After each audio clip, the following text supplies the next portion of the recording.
Live. Welcome, welcome, welcome. As you're tuning in, love to know number one, where you're tuning in from. Number two, love to know three things you're grateful for. Today's topic is interesting. How in the world did so many people become so flaky? Meaning they say something and then fat chance if it's going to happen. Or they say something, they're excited about it, and 10 minutes later they're going, I don't know if I really want to do that.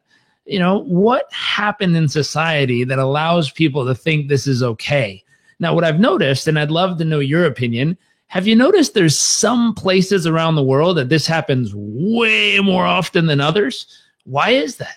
Anyways, as you're tuning in, I'd love to know, number one, where you're tuning in from. Number two, I'd love to know three things you're grateful for. Christian, what's up? Nice to see you. Welcome, welcome, welcome. I'm going to go pass this around to a few different groups real quick.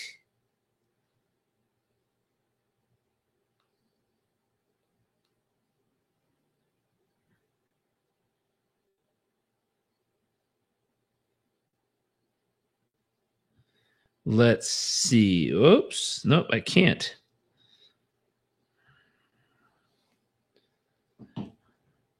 Hey, welcome, welcome, welcome. Francis, nice to see you. Rebecca from Australia. What are y'all doing down there? Nice to see you. Nice to see you.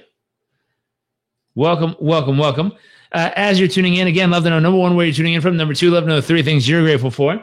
Along with that, one big thing we're talking about today is how in the world did people become so freaking flaky? And the biggest thing is, you know, I'd love to start, and we've all done this. You know, I doubt, Mary Lynn, nice to see you.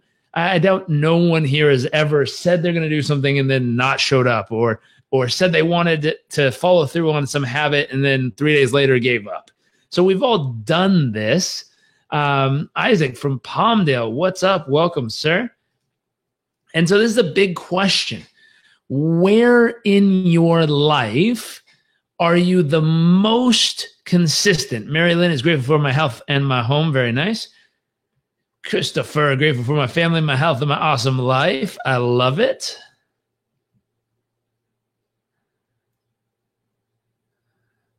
Welcome, welcome, welcome. Again, for those of you just tuning in, love to know, number one, where you're tuning in from. Number two, love to know three things you're grateful for. Along with that, what I would love to know, let's see, Simone, grateful for Melbourne, grateful for sleep, warmth, and compassion. Very nice. Jane, what's up? Nice to see you. The concept of, I'd love to know, where in your life or business are you the most consistent?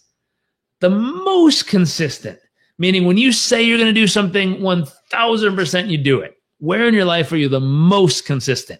What category of your life? Isaac says, always great to jump on your live videos. Love your content. Thank you, sir. Francis, my love for self-development. Very nice. So where, Wanada, what's up? Hello. So where in your life are you the most consistent? Like you just do it. You don't even have to think about it. You don't have to question it. You know, where in your life are you the most consistent? I'd love to start with that. And then beyond where in your life you're most consistent. So Jane says in relationships, you're most consistent. Okay. So here's a fun question. Mary Lynn says my daily routine, get up and be grateful and go to work. Very nice. So in, let's say, your relationships for Jane, what part of relationships are you most consistent in? Rigo says most consistent in procrastination. Okay. Procrastinating doing what? Christopher says most consistent in business. Okay. What part of business are you most consistent in? Charles, what's up? Good to see you. And so what we're doing is we're saying not only what category, what major category of life are you most consistent in, but then what part of it? Because you may be consistent in relationships. Well, does that mean you're consistent in starting relationships, ending relationships, creating great relationships, always being there for someone? Is it consistent for, love making with someone? Is it consistent for always being interesting in relationships, always adding humor to relationships? Like, what are the parts of relationships that you're most consistent with? So Jane says, let's see. Jane Marie says agreements, fidelity. Okay. You're killing it, brother. Thank you. So think this through. Where in your life are you most consistent? Broad question. And then what part of that are you most consistent in? Because watch this. If we were to say in whatever part of life you feel that you're most consistent, let me ask this. What part of that category? So we've heard relationships, we've heard business, we've heard procrastination, and what else was in there? Business, relationships, procrastination, daily routine, my daily effort in business development and client satisfaction. Very nice. So these are where you're most consistent in this category. So here's a crazy question. Where are you least consistent in this category? Least doesn't mean you're totally not consistent, but where are you least consistent? So if we have where you're most consistent, then we have where you're least consistent. So in Mary Lynn, in relationships, where are you least consistent? Where's the area of improvement? Where's the area like, oh man, I know I could do better at this. And so just so I can keep things clear, maybe in the categories in the comment section, if you wouldn't mind, putting either more or least or M or L before the comments here, because now we've asked two different questions. Where are you most consistent in this category of your life? Where are you least consistent in this category of your life?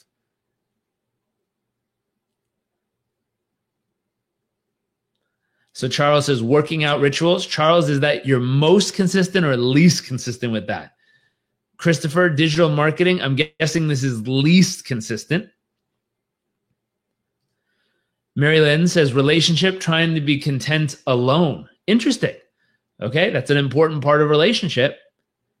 I think there was a quote I threw up the other day. Let me see if I can find it. It's a beautiful quote. Just something to think about. Let's see, where is it?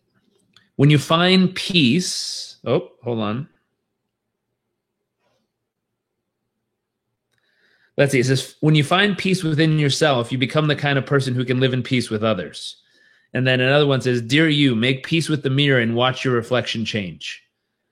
And there's power in both of those thoughts. It's the concept of finding that peace with yourself, finding that space where you can just be. One thing a friend of ours told us was the best thing and hardest thing she ever attempted in her entire life was something called a Vipassana retreat, where you go for like 15 days in total silence, like no communication, no talking, no writing, no reading, just silence, learning to be with yourself and be comfortable. And she said the first probably half was just hell. Her head was all over the place. Her thoughts were all over the place. Her emotions were up and down, all kinds of stuff. But eventually, about halfway through, she started to experience moments of just peace. And she said by 3/4 of the way through, she felt like her head was going to pop off. And by the end, she found this euphoric peace where she could just be without any distractions or thoughts or feelings and just be so comfortable in that space. Let's see. Working out rituals. I don't know if that's okay. I think those are least. Relationship, trying to be content alone. Quitting coffee, cup of death. So self-care. So self-care would be the least consistent. Barry, great question. I don't think I've asked these before. They're interesting to think about. Gabe, nice to see you. Welcome. Gabe, in what anchor is what we anchored to, I think, joy, best practice, I think. Okay. Mary Lynn, I miss compassion, but not putting myself in a position to get hurt anymore. Focus on my job and career. Interesting. So this might be where you're least consistent. It is, you've let this part go. And here's the next question. Why? Which Mary Lynn already answered, but it's the concept of to protect herself. She's become least consistent in this area because it allows her to have kind of a little barrier going on there, if that makes sense. And so, if you ask, where are you most consistent and why? Why are you most consistent with that specific task, with that specific ritual, with that specific habit, with that specific way of showing up? I'm guessing there's some benefit of your life. Now, either A, you've been trained since you're young that this was the good or right or best thing you could do, or B, You were rewarded in some way, meaning when you showed up like this, when you delivered consistently, when you did these things, it's like kapow. You got some instant benefit from it, which made you feel good. And it's like, ooh, I'm going to do that again. Or, let's see. All work ethics. Yes, exactly. So at some point there was a reward or there was a system set up that helped benefit you because you had this certain way of showing up, if that makes sense. Now, on the other hand, when did you stop being consistent with something? So if you look, my Facebook's back up on my phone. Let me share this a couple places. Francis, how can you be motivated to be really consistent? Ooh, this is a good question. This is what we're talking on today. And so this concept, oops. Oh, shit, I didn't want to do that. Rink. There, that should work. Bink. Let's see. I think I got that right. And so... let's see. Jane Marie says, most consistent, I think I feel best. Yes, work ethic too. L'Oreal says the big why. So having a reason why, that could certainly help. But this is where you want to think about it. Where in your life are you most consistent? Where in your life are you least consistent? Why? What caused that? What's the experience? What's the experience that caused you to be really consistent or lack consistency? Now, there's a book, right? Let me see if I can get it right there. It's that yellow and red one right above my finger called The Power of Habit, Charles Duhigg. And he talks about building habits. If you want to become consistent at things, there's a handful of things you can do. Number one, you can figure out what's the trigger that sets it off, what's the routine, and what's the reward. Meaning, what's the trigger that sets it off? What's the routine you go through? And then what's the reward you give yourself, the treat at the end to make yourself like it or enjoy it? And it depends on your way of thinking about the human body. So a lot of people, if you break this up into different camps of psychology, there's behaviorism. Behaviorism says we are nothing more than a machine. And when you reward the machine, you get more of that. And when you punish the machine, you get less of that. And they do research studies and show people when you put a little mouse and the mouse presses the lever and you give him a little pellet, he presses the lever more. But if he presses the lever and you give him a shock, he avoids the lever. Horrible example, but that's what they do. And so as humans, there's a part of us that's behavioralistic, meaning if you do something, behaviorally, you do something, you show up in a way in a relationship or in your business and you do it, and all of a sudden, kapow, you get a big reward. There's a part of our nervous system that goes, ka-chow, I know what to do to win. And then it repeats it again and again and again. So some of these things that you're really consistent at, I'm guessing, if I were to, just take a guess, it's the concept of you got rewarded. There was a physical reward. And when I say physical reward, this could be a variety of things. Most likely, there was a chemical reaction in your brain, meaning physically you were rewarded from the inside out. And in that moment, something happened and all of a sudden dopamine fired off, serotonin fired off, oxytocin fired off. Some chemicals were released in your body that made you go, wow, that was great. Let's try it again. And so that's a physical reward. Now, on the other hand, there's another school of thought that says it's not just physical. We're not just a behaviorist. It's thoughts and feelings and emotions. And it's like, okay, great. So in this case, the reason you keep doing it is because there's emotions involved. There's thoughts, there's logic and illogical thoughts that cause us to link up in our brain good and bad and right and wrong and best and worst and all this other jazz. And it's nothing more than us training our brains what means good and what means bad, what means right and what means wrong. Depending on where you live in the world, there's interesting things where, and I'm not going to do any here because it'll probably offend half the people, but there's certain symbols you could do with your hands that in one country means okay, and in the other country means something very different. How do I know that? Because every time I do it on here and I'm like, hey, okay, partner. Someone writes me back from a different country and goes, do you know what that means? Why are you throwing that up on screens across the world? And I start laughing. I didn't mean to. My country means something totally different. And so, you know, the meaning, the cognition of what we do is learned. My belief, we learn these things. We're taught societally. You know, in certain parts of the world, seeing the bottom of someone's foot is like, who cares? It's a foot. Other parts of the world, it's massively disrespectful. You know, certain parts of the world, slurping like is seen as respect. Like, wow, this is great food. So as you eat it, you go, oh, I hate that sound. It drives me bonkers. When I'm in that part of the world and my friends do that, I'm like, ugh, especially if I come off a long flight. But in other parts of the world, slurping is wildly disrespectful. Where I grew up, if you slurp, someone's going to go whap and knock you upside the head and say, stop that. No slurp. It's rude. And so it's interesting. So not only are we physically trained by things that happen around us, but also we're emotionally trained. And so there's a new school of thought, which is cognitive behavioral, meaning it's a bit of both. It's a bit of cognition, things we think about and go, ooh, this is good and that's bad. Why? Because I thought about it and that's what I came up with according to things that influence me in the world. And then there's behavioral. This is good and that's bad. Why? Because I touched it and it hurt. And I touched this one, it felt good. Must be good. And what's wild is you start to piece this stuff together. You start to see how you've come up with your decision of what's right, what's wrong, what's good, what's bad, which brings us back to the thought process of it's also a way you've conditioned yourself over time on which things you're consistent with and which things you avoid. Now, how would we figure this out? Because the things you're consistent with, number one, in your mind, you've come up with some type of meaning that says it's the right thing, the good thing, the best thing, the thing that has to happen, the thing that must happen. It's the thing that's important.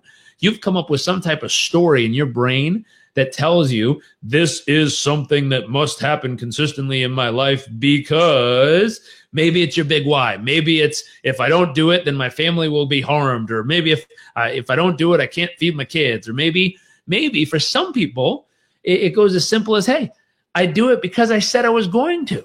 I'm not a flake. If I say I'm going to do something, I fucking do it. And it's like, wow, that's pretty amazing. You know, integrity is an important value to you internally in your brain. So you stay consistent with your word. And all these things are learned. Remember, their cognition, their thoughts, their stories we're coming up with. On the reverse side, there's also things we've been behaviorally taught, meaning you did it, you got a reward. You did it, you got a reward. You did it, you got a reward. Pretty soon, you love doing it. Why? Because there's a reward. And so what I'd ask you to do is think about the stuff that you're most consistent in and ask yourself, did I become most consistent in this because of the cognition that I came up with that drives me to do it, or because of some physical reward that I kept getting in the process of doing it, or a bit of both? And what we're looking for when someone asked the question earlier of how do you stay consistent with something, what's your formula? How much physical reward do you need and how much cognitive reward or story or meaning or purpose do you need for you to stay absolutely consistent with something in your life? Now, for some people, it's all physical. You know, if you do this, you get $20. That happens enough times, they go, I'm doing this my whole life. Call it my job. For other people, that doesn't matter because it has no purpose. It has no meaning. There's no thing inside of me that makes it feel important in my life. And therefore, you can give me many $20 you want. I'm like, meh, it's just money. I don't care. And I'll go do something else that I care about. And you go, whoa, why is that person not interested in the reward? Because that's not important to them. It's not about the physical reward. To them, it's about the meaning or the purpose or the cognition for them to connect with and something that's valuable in their world up here. And so this is the comparison and this is the connection you kind of have to weave together, and you got to think about it and say, this is interesting. This is interesting. What percentage of physicalness do I need, the behavioralist side of me, do I need to access and tap into to get myself charged up to do something? And what percentage of cognition, meaning, purpose, internal? So I think Marilyn said this. We're all different. That's the bottom line. It takes some life to figure out, for some people to figure out you. You have to be more open-minded and ask others and yourself and walk into the room. What's the job? Everyone's trying to do the job. We all do it differently. Situation, not the person. Exactly. So if that's a great thought, if you're a manager of people or a business owner, if you have people who work with you or for you, you got to realize every single person's a little bit different. And you got to figure out not only what your formula is. I would start with you, because for most people here, the inconsistencies are things that are rather important in life. If you struggle being consistent with your daily workout, you probably need to figure out your formula. Because if you figure out your formula, percentage of this and a percentage of this, and you use it every day on yourself, boom, you'll be consistent as all it can be. And that's the piece you got to work at. If you're struggling in relationships are interesting. There's more dynamics that exist there, but there's certain things, if you do consistently in a relationship, be kind to someone, listen to someone, really, truly support them, care for them, be present. Like, there's certain practices, according to the Gottman University, 3,000 couples over 30 years, there's 7 consistent things. If you do these things right, they consider you to be a master of relationship. You screw these things up, you're considered to be a disaster in relationship. So there's certain practices you can have that cause a relationship to flourish. Now, the question is, can you behaviorally and cognitively train yourself to be consistent at these things? Can you reward yourself physically and give yourself a little pellet, like the mouse there? Give yourself a physical reward and give yourself a cognitive, emotional meaning and purpose and reward for doing these little things, to become addicted to doing the things that work. Now, the same thing goes true in your health, your finances, your business. There's certain principles that just work. No problem, Francis. Have a great night. Chelsea says, makes complete sense. How would one go to create a reward system for the whole team? Ooh, good question. So when you're rewarding the whole team, this is where you have to kind of interweave different types of things into the process. You have to say, hey, for this month's reward, it's going to be this. And it might be a physical trip somewhere, a physical reward, or a cash bonus, or take home a new flat screen TV, something physical they can do. Or for some people, it might be, the ability, the physical reward might be a coupon to take their kids somewhere special, because that'll give them the biggest high. For some people, it's different for everybody if you get that. Even the physical reward is different. For some people, it's putting them up on stage and everyone's cheering and clapping, saying, you're amazing. And that's the physical reward they need for the chemical induction to happen. So you want to think this through. And so if you have a whole team, you really got to get to know them. You got to say, okay, what are all these people kind of driven by? What causes them to succeed? This is probably a good exercise to do with them. Just asking, hey, let's sit down. Think of something you're wildly consistent at. How much of that is what you tell yourself? How much of that is how much you reward yourself? And what are the types of rewards that light you up? What are the types of thoughts and feelings and whys that make it meaningful to you and purpose-filled with you? Okay, great. Now, what percentage of each do you need? Great. Turn all those in. Now that I know, I'm going to make sure whenever you do something great here, I'm going to pull out your sheet and go, okay, it's 20% of this and 30% of this and 10% of this on top, and kapow. And you'll watch this person light up like a Christmas tree. And it's that concept of realizing and learning about the people around you, and then figuring out the formulas for those people, and then learning how to turn their world on fire from the inside out and light them up. And it's not that hard, because once you figure out their formula and you use it to reward them, now I'll give you a clue. There's also a punishment formula, which I'm not a fan of, because I like to be happy and optimistic, but there's a punishment formula. Just like there's a certain percentage of physicalness and a certain percentage of emotion or meaning or cognition and a certain percentage of the combo that causes someone to light up and go forward, there's also a certain percentage that if you do this the other way, they will never do that shit again in their life. They will avoid it like the damn plague. And so you also want to look at the concept of what's the opposite of this, meaning what's something you did in your life that you will never do again. There's no amount of money they could pay you to do it. There's no amount of fame or fortune. Like, you will not do it again. There's no freaking way. Now, whatever that is, what percentage of what did you need? What percentage of physical uncomfortableness did you need to be like, I'm out? What percentage of emotional or cognitive, uncomfortableness did you need that went, no more? And you want to know the other side too, because sometimes if you're a builder of mini humans and you're going to raise a child, you're going to need to train them. You're going to need to help teach them, some good stuff and bad stuff. And I don't mean like moral compass of life. I mean, like, don't put your damn hand on the stove because it'll burn the tar out of it. So you're going to have to teach them. And that concept of interesting. And so how do we get them, an experience where people can learn, like, no, don't do that ever again. Let's see. People definitely do things out of pain and pleasure. I guess it's just a matter of taking time and building a plan around each person. A little bit, at least knowing the basics of what would cause this person massive pain or massive pleasure, and helping them associate. So association is cognitive. Physical association is sometimes just like touching the hot stove and going, ooh, that's usually enough for a few times, and you don't ever touch the damn thing again. So this concept, to recap for new people, where in your life are you wildly consistent, and why are you wildly consistent in that area, and what part of it are you wildly consistent in? Second, where in your life are you never consistent? You just never do it. You're always off. You say you're going to do it. You never follow through. You can't even count on your own word in this area. Now, in what part of it also are you wildly inconsistent? Now, with that, what kind of rewards, cognitively or behaviorally, physically or mentally and emotionally, what kind of rewards do you need? What percentage of cognition or physical behavioral rewards do you need to get yourself hooked on something where you're wildly consistent? And how many times do you need that reward for it to just, bam, link in? And on the other side, how much uncomfortableness or punishment do you need to get yourself to never do that shit again? Like, you're out if that happens. And a lot of times pain is a lot more potent than pleasure. So sometimes you just need one experience of the wrong little concoction here and you're out for life, never again. Sometimes on the pleasure side, you need a few mixtures of this stuff. You need to do it 3, 4, 5, 10 times until like you start to get used to it. And then it feels better to do it than it does not do it, if that makes sense.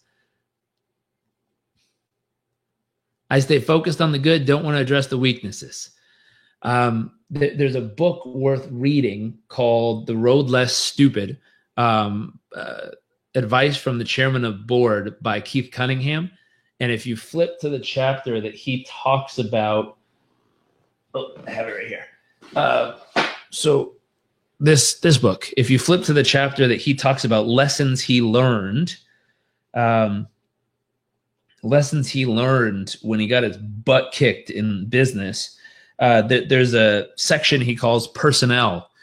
And here's a few things just for business. He says, bench strength is critical. Find the best people and compensate them very well. It saves money in the long run. The tougher the times, the better the people you need. There is no way to survive a bad market with weak people. Adding and keeping mediocre people weakens the organization, which dilutes your results. Always be upgrading your talent and never be afraid to pay them what they need to make. Every hire we make should raise the average of the whole team.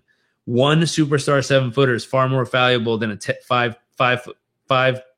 5-footers. Weak people beget weak results.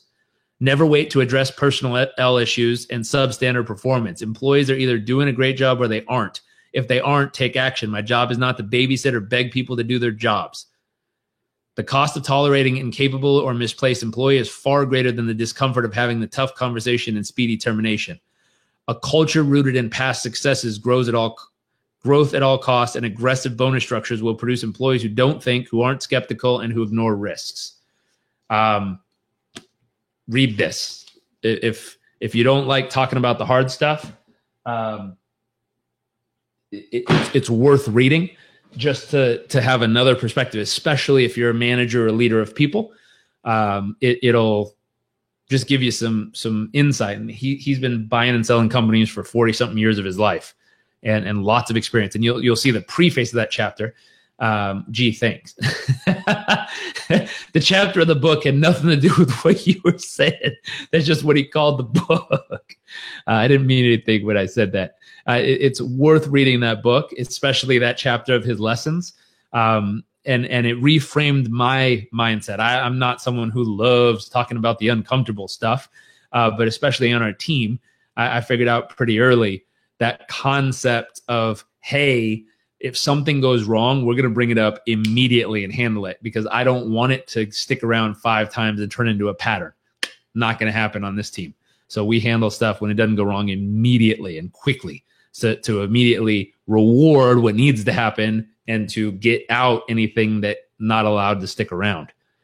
Let's see. So if you have a team of people, would you start off with a blanket rewards to see what ticks for some and not others while you're getting to know each one? Or do an interview. Ask them just exactly what we talked about in this little video here. Ask them these questions and get to know their formula. And most people don't know this. A lot of people don't think about stuff like this, but the ones who do, Charles says it's all about the people you surround yourself with. Absolutely. Because they'll help reward you and punish you for things too. There's certain groups of people, if you do these things like, oh yeah, that was great. Oh, good job. Hey, give me a hug. Oh yeah, we're so proud of you. You're amazing. There's other groups of people, you do the same stuff and they're like, why would you do that? What's wrong with you? And so absolutely, your community is going to help with the reward situation in either supporting you by rewarding you by physical connection and thoughts and words and emotion and stuff, or they're going to punish you depending on the value system of the group. So picking a group with a similar value system to challenge you to stay consistent would be important. Anyways, it is yoga time, so I'm going to go get some yoga on. I will see you all tomorrow, similar place, similar time. Have a wonderful morning, evening, afternoon. See y'all soon.